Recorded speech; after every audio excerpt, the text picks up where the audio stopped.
California's Gold is produced in association with KCET Los Angeles and is seen statewide on California Public Television. This series is endorsed by the California Teachers Association, the California School Boards Association, and the California Library Association. Well, hello everybody, I'm Huell. Get ready for an adventure. Now here's the setup.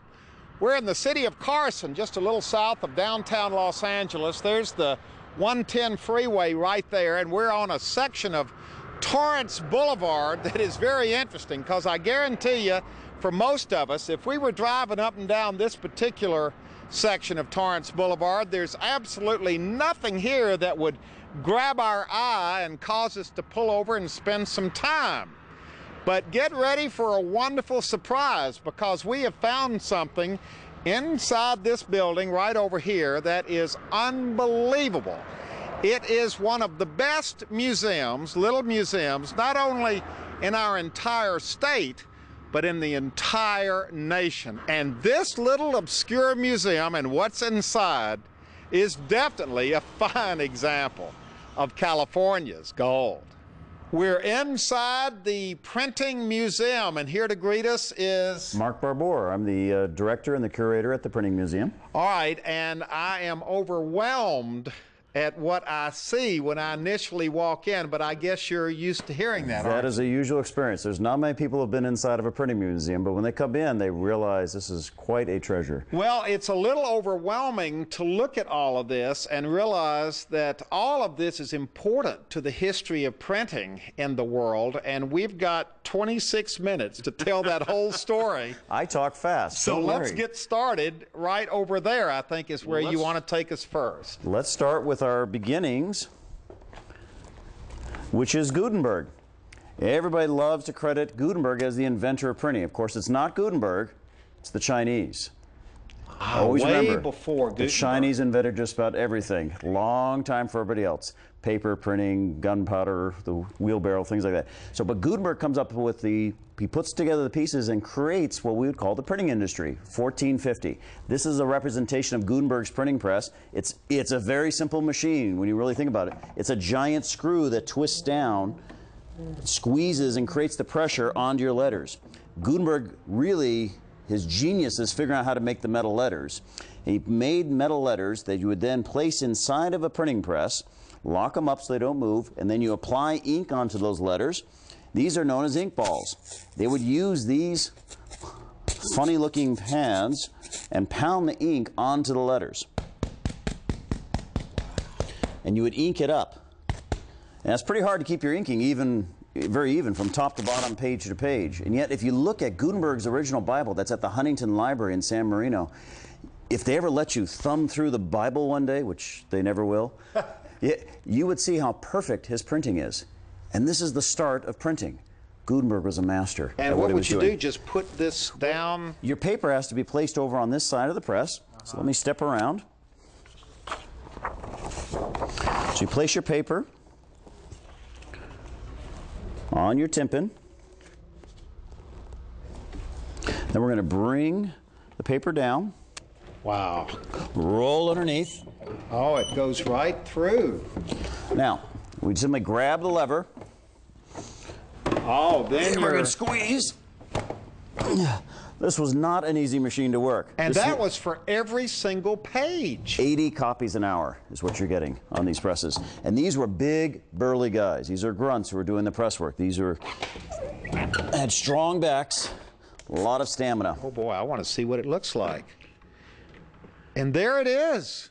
So, look at this. now this one we weren't inking up that much, but Gutenberg printed the black. The artwork was actually done by hand after the Bible was printed. You would actually take your pages over to the monastery, and then they would put the image on there according to Gutenberg's directions. Every Gutenberg Bible in the world today is unique. From the Gutenberg press, we are now moving over. We're going up about 200, 250 years in time. You've got this display here of what a printing shop would look like? This is a colonial style printing shop. This is what Benjamin Franklin spent most of his life. He learned printing at the age of 12, had his own print shop at 21, 22. By 42, he had 45 printing shops around the colonies, retired rich and wealthy as America's first millionaire. I mean, literally, you can think of him almost as having started the first copy shop or McDonald's or something. He's got the franchise thing going. And it still had this, it was still very labor intensive. Same concept as Gutenberg. Nothing's not that much different. You just have a metal screw instead of a wooden screw. Right down on the letters and squeezes it. This particular press is 1806. This is the third oldest American-made printing press that has survived. We got this one donated to us from Rand McNally. So wait a minute, this is original. This is an original. This isn't a copy. This goes back to 1806. Oh, wow, this should be in the, well, I want to say in a museum. We are in a museum. It should be in the Smithsonian. They almost got it. We managed to snake them out of this one with Rand McNally. I got to go back to Chicago and have lunch with Andrew McNally IV and his brother Ted, and I managed to talk them out of the press. And it represents, it's called the Ramage press. This is the style of press that first came into California to print our first papers in 1836. All right, that's what we want to get to, is California. So one of these came across country or up through around the Horn or whatever. This one came, the first printing came from the guy by the name of Zamorano, brought the printing press up actually from Mexico. And what year was that? 1836, I believe. And where would it have gone? Up to in Monterey. Monterey, of course. Okay. Now this is what you'd see in the typical Western territories, the newspaper shops and other places like that. The equipment has to be portable, lightweight, easy to get out there. We're talking between 1840, 1850 up to about 1900. The press right here would be the newspaper press for that weekly paper. Now typically they had weeklies, not dailies, because it took them so long to make it. Sure. This press was given the nickname the grasshopper because the legs on the side, when you see us print it, it's going to hop like the legs of a grasshopper. And was this all done by hand? All powered by hand. Now you could, of course, put a motor or get some sort of an engine with a belt around this, but normally you just power it by hand. A little boy would stand on the other side there, feed a sheet of paper down into the printing press. The one lucky soul that he is gets to crank the cylinder. Now as you crank the cylinder, the grippers are going to open up, grab onto a sheet of paper. It's going to print the image on it, drop it out the other end, comes back. While it's picking up the next sheet of paper, Huell, the ink rollers would automatically get a fresh layer of ink underneath the table, picks up the sheet. After it prints it, it inks it for the next time, and then drops it out again. Wow. You get about 800 copies an hour on the press, which is about the size of your country edition anyways. Now these were big newspaper presses. You had smaller newspaper presses. Every shop had you'd have a larger press or a smaller press. Now, the other newspaper press that first came out before the cylinder press is the hand press. And this one, if you look at any of our pictures of early printing shops, you'd always see this press. It's called a Washington press. Wait a minute, is this... These people are out under a tree. Let's take that one out and take a look at that. This will give you an idea. This is actually in California. I believe it was up in San Jose. On this shop, you can actually see the guys, we like to call this a low overhead print shop.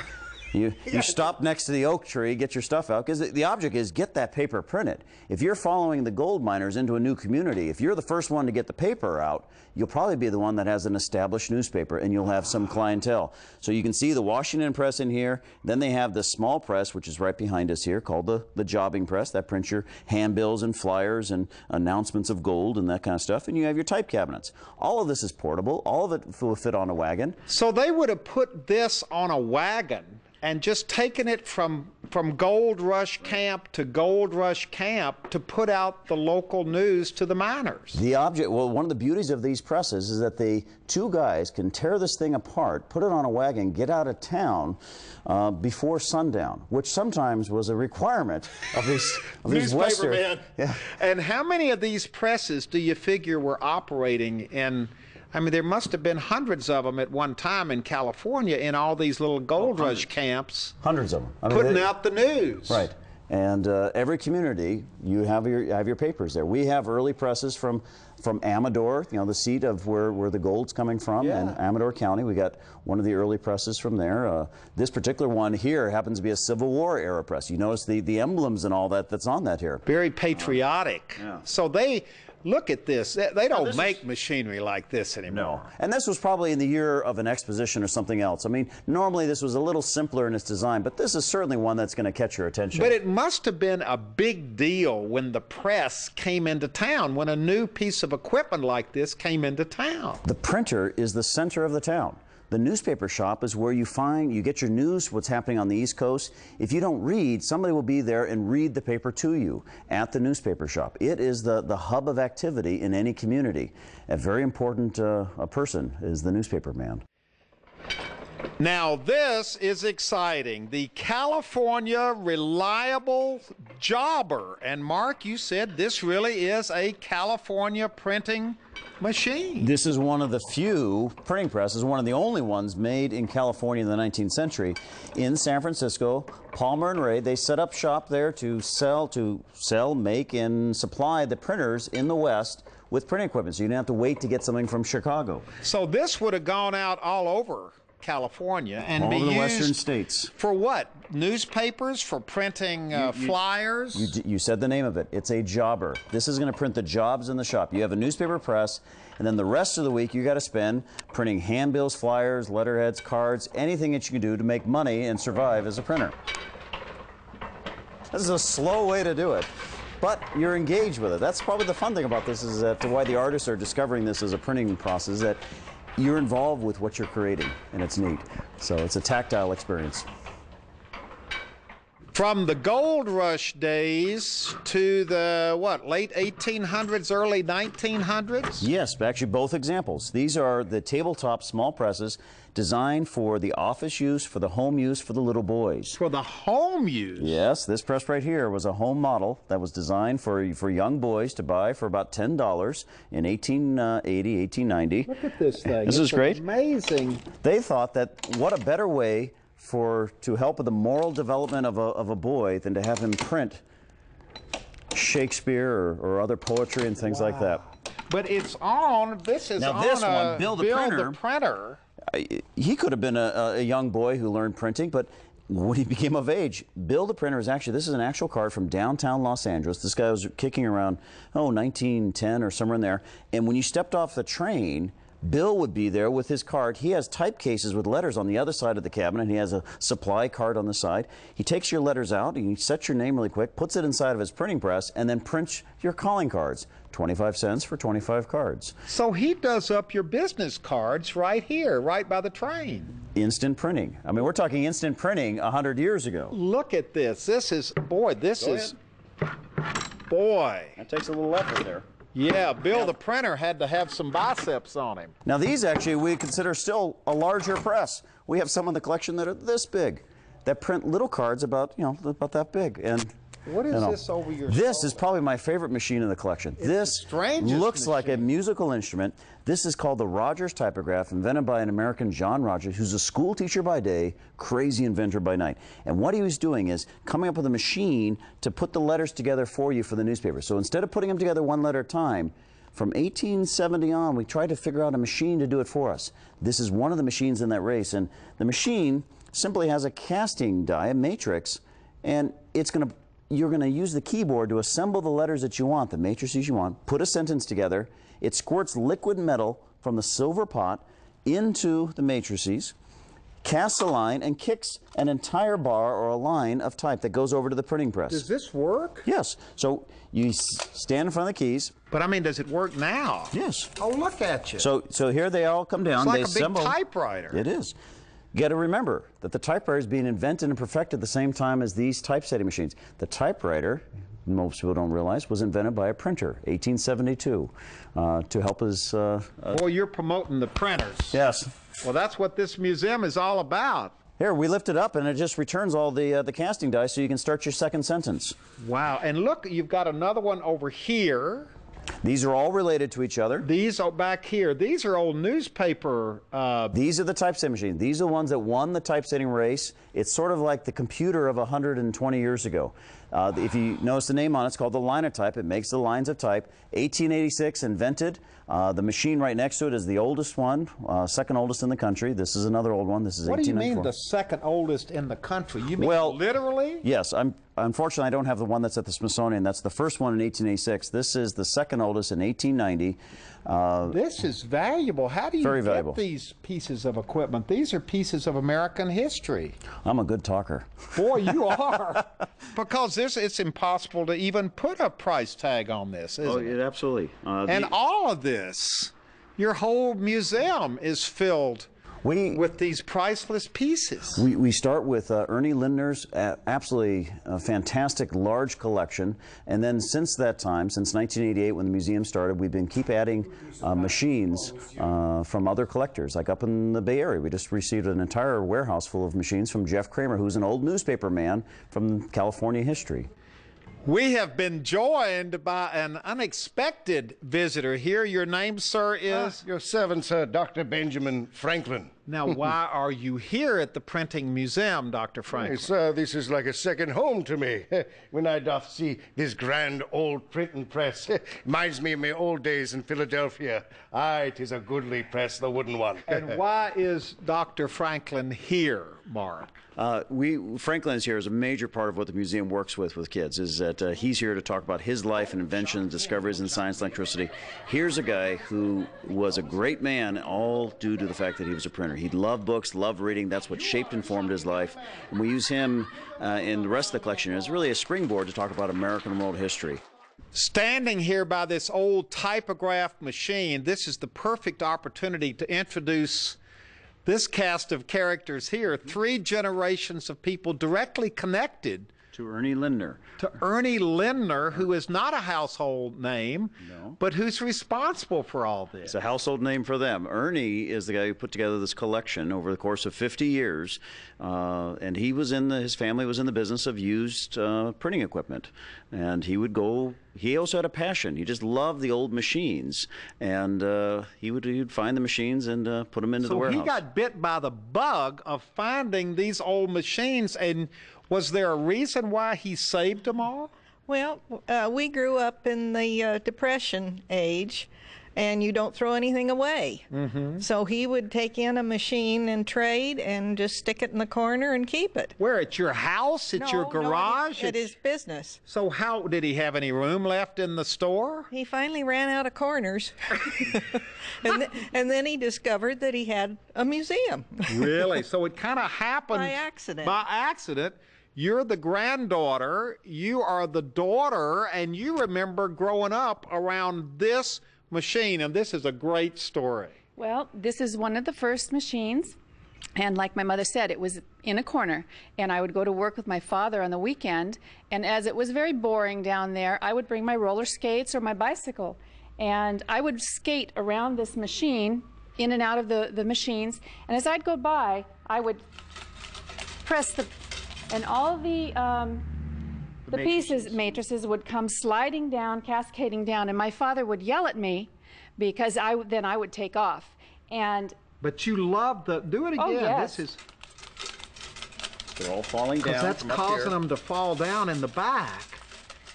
Now, see, you're like a kid right now doing Exactly. that. I haven't gotten to do this for years. And, of course, I never got to do this part of it, but then my father would have to come along and lift it and they to would all replace fall them all. back. Wonderful childhood memory. Yes. And what a wonderful tribute to your dad, to your granddad, to your husband, that this is all now part of this fine quality museum. This is my beloved machine. And every time I look at it, I think of my father.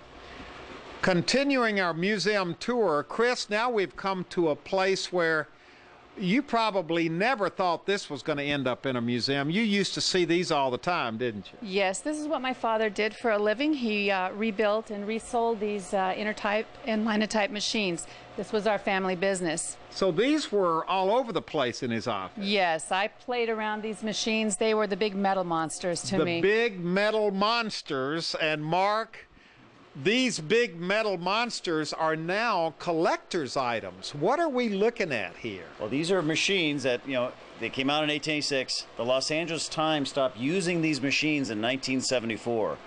That's not that long ago. These So when were they started? 1886 to 1974 at the LA Times. Right. And this is the way they would set the type You'd have for major newspapers. dozens and dozens of these machines in there. Operators are sitting there setting the type, casting the lines that would then go into the printing press. All right, now we just happen to have a little bit of history right here. Your name, sir, is? Bill Brcuda. Nice to meet you. You've made your living working on these things. And still do. All right, well, tell us, give us the sense, the feel of what these things sounded like. And It's better just to do it than to talk about it, because it makes its own little song when you set type. All right, start setting. Okay.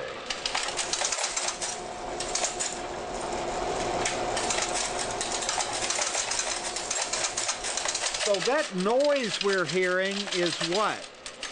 The matrices falling into the assembler. They take a small little root from the magazine. Oh, They're triggered by the keyboard. They fall down these little partitions right onto the belt right into the assembler. And you're composing a sentence right down here. Yes. Can you do some more? Because I love the sound of this. Oh, and the cycling of the machine is also good as well.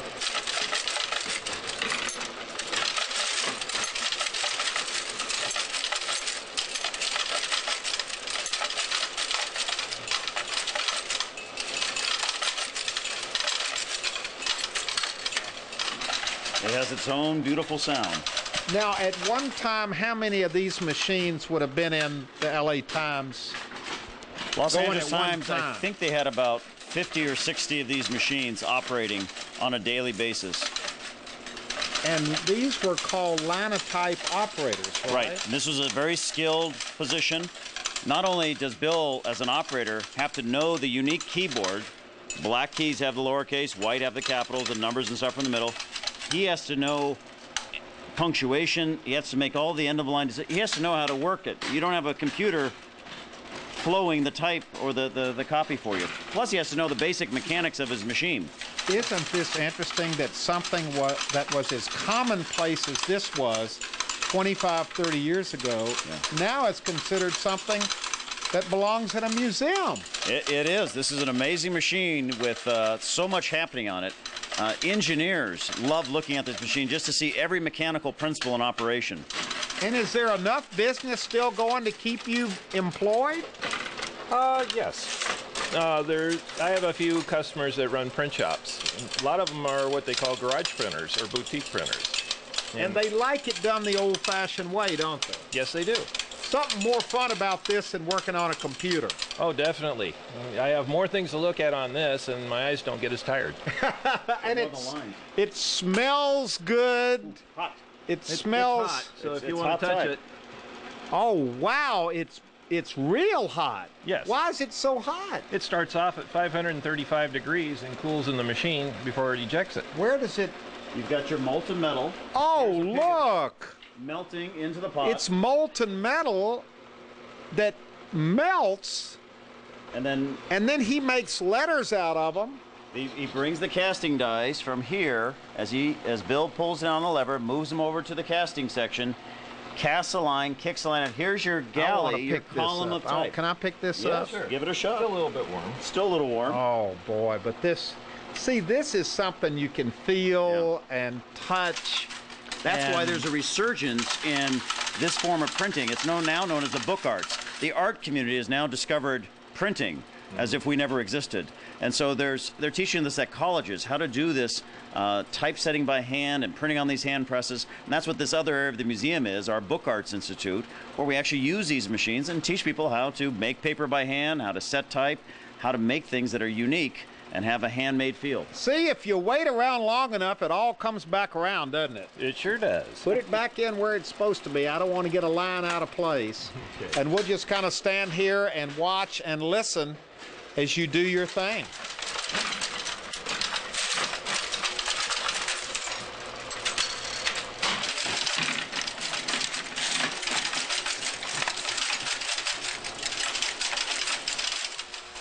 Now we have left the old linotype machine and come to another part of the printing museum that has a very practical and economic application, doesn't it? Yes, this is our newest area of the museum called the Book Arts Institute. This is where we actually take the collection and we're teaching artists, young and old, and other students, how to use these old machines to create new works of art, limited edition books, things like that, posters. So this is a practical teaching area. So we're going to take what Bill just cast for you. There's California's Gold. California's Gold. Let's place this into our printing press.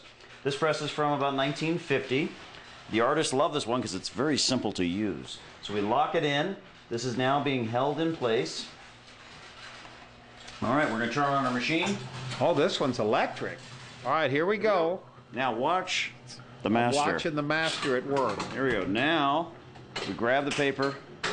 And there it is. That's what it should look like there. California's Gold, right on the bottom there. A great quote. And you know what? This really is what it's all about, this hands-on. We want to make history come alive. That's what this place is all about. Whether you're young or old, it doesn't matter whether you're interested in, even in printing. This place is a springboard for American world history, great inventions and inventors, a place to really have fun. It's the kind of museum that we're going to roll out the red carpet if you're one person that comes in on a visit or you're a group of 50 or 60. It's just one of those neat experiences that you don't often get in California. Well, you have made us feel very much at home here today, and it was so nice to meet the family. Very much so. The gentleman's name was? Ernie Lindner. And he started all of this. He started collecting this stuff 50, 60 years ago. It was his passion that turned into this world-class museum tucked away in this nondescript building on this nondescript street in Carson, California. That's where we're at. We're a typical nonprofit museum trying to find its way and earn its keep, and we do it by making history come alive. Well, it does come alive here. This is a wonderful place to visit. I highly recommend it. The International Printing Museum, which takes you all the way from the Gutenberg Bible back in 1440, 1450. With 1450 with the Gutenberg press all the way up to, well, this is your most modern machine from the 50s, right? No, this one's from the 50s. We have some later ones. They're just not so exciting after you get into the 1980s. They're boxes, so we like the older machines. The old you see ones are work. exciting, and it works. You can touch it, you can feel it, you can smell it. It's what the history of printing is all about, and it's right here in California and is a fine example of California's gold.